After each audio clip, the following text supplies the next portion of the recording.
In one of the most watched jail cells in America, the cameras failed. Not all of them, not everywhere, just the ones that mattered.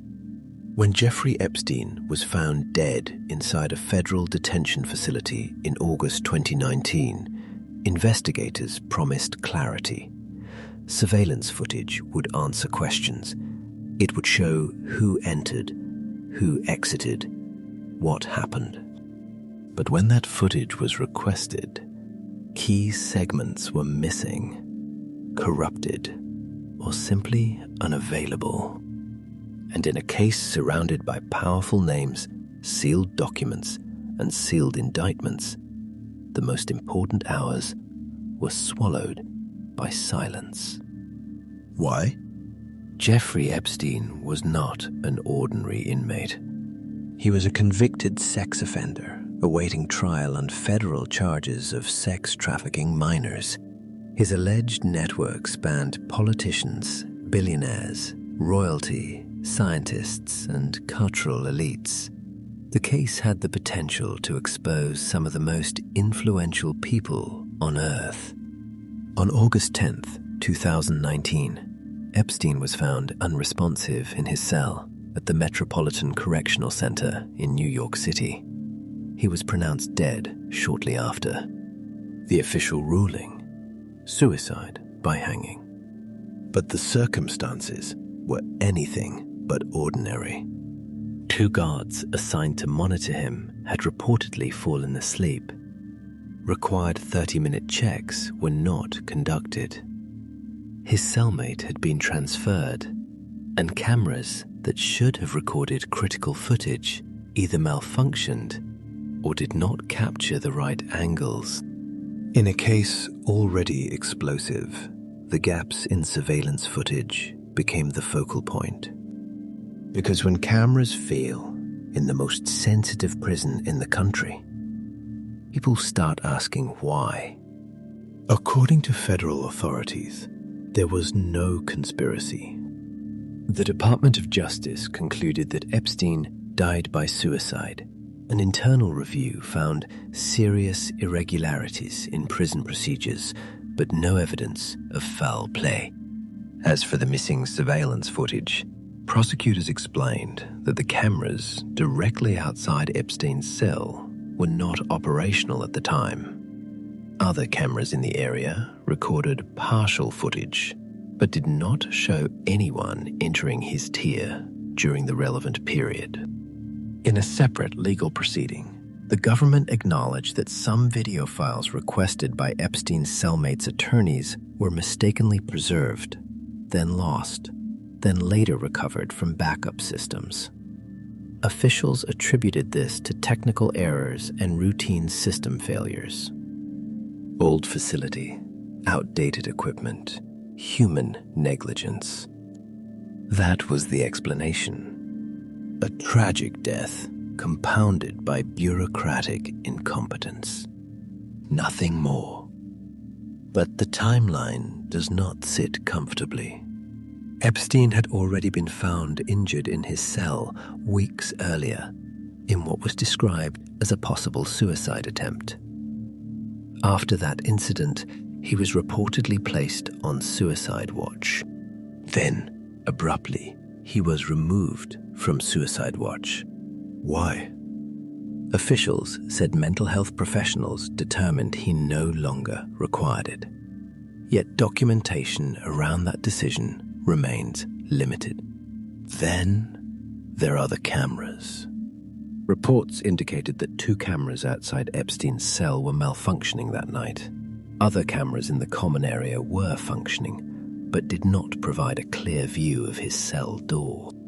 Malfunctioning cameras inside one of the most high-profile federal inmates' housing units during the most scrutinized criminal investigation in decades. And then there were the guards. Both admitted falsifying log entries. They claimed they conducted required checks when, in fact, they had not. Prosecutors initially charged them with conspiracy and records falsification. Later, those charges were dropped in exchange for deferred prosecution agreements. The footage that could have verified or contradicted their movements was either incomplete or unavailable. And perhaps most striking, Epstein's neck injuries were described by one forensic pathologist hired by his brother as more consistent with homicidal strangulation than suicidal hanging. The official medical examiner disagreed. But without complete footage, visual certainty is impossible. The cameras that should have settled the argument never did. The most disturbing element may not be what was missing. It's where it was missing. The Metropolitan Correctional Center was not a random facility. It housed terrorism suspects, organized crime figures, financial criminals. It operated under constant surveillance. Yet in the single most sensitive tier, during the single most politically explosive incarceration in recent memory, camera failures aligned perfectly with the window of death. Even more unsettling, legal filings later revealed that some requested footage was mistakenly destroyed due to a technical error in the system's backup process.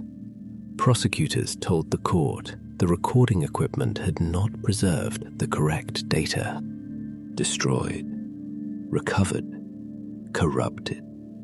The language shifts depending on the filing. And in a case involving alleged blackmail operations, intelligence connections, and international elites, that ambiguity becomes combustible. Because incompetence is one explanation, but precision is another. There are three primary interpretations. The first is the simplest: systemic failure. Federal prisons have long been criticized for understaffing, outdated infrastructure, and overworked personnel. Multiple reports have documented equipment malfunctions across facilities. Under this view, Epstein's death was the catastrophic result of negligence layered upon negligence. Old cameras, tired guards, poor oversight. Nothing intentional, just failure. The second theory is darker but still limited. Targeted cover-up after the fact. In this interpretation, Epstein may have died by suicide, but officials, fearful of public backlash and political fallout, allowed or facilitated the disappearance of footage to shield themselves from liability. Destroying or mishandling recordings would not require a vast conspiracy, only bureaucratic self-preservation. Embarrassment management, not assassination. Then there is the third theory, that Epstein did not act alone during his years of trafficking, that he possessed leverage, that powerful individuals had motive to prevent testimony. Under this theory, the camera failures were not random. They were selective. The removal from suicide watch was not procedural. It was strategic. The sleeping guards were not coincidence. They were variables. No direct evidence proves this scenario, but the absence of definitive footage fuels it. Because when visibility disappears, imagination fills the void. 5 years later, the questions persist. Why were critical cameras malfunctioning at that precise time? Why was surveillance data inconsistently preserved? Why did accountability dissolve into deferred agreements and sealed records? And perhaps most unsettling of all, if one of the most high-profile detainees in modern history could die inside a federal facility without uninterrupted surveillance, What does that say about every other case we never hear about? Maybe it was incompetence. Maybe it was containment. Maybe the truth is simpler than the theories.